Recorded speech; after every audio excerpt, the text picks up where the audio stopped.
വർഷങ്ങൾക്ക് മുമ്പ് കോഴഞ്ചേരി ഐരൂരിൽ ആരംഭിച്ച ആയുർവേദ ആശുപത്രി ജില്ലാ ആശുപത്രിയായി ഉയർത്തിയത് കഴിഞ്ഞയിടയ്ക്കാണ്.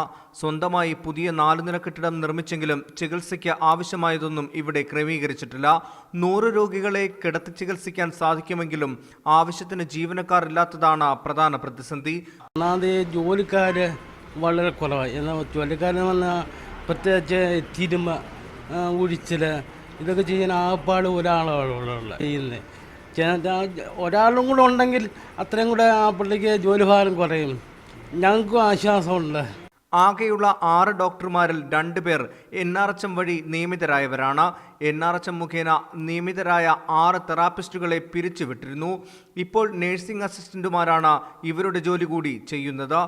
പക്ഷാഘാതം പോലെയുള്ള രോഗങ്ങൾക്ക് ചികിത്സ സൗജന്യമാണെങ്കിലും മരുന്നു മാത്രം നൽകി പറഞ്ഞുവിടുകയാണ് പതിവ്. ലിഫ്റ്റ് സൗകര്യവും ആവശ്യത്തിന് കിടക്കകളും ഇല്ലാത്തത് രോഗികളുടെ ദുരിതം വർദ്ധിപ്പിക്കുന്നു.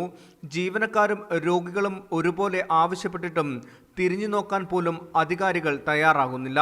മീഡിയ 1 പത്തനംതിട്ട.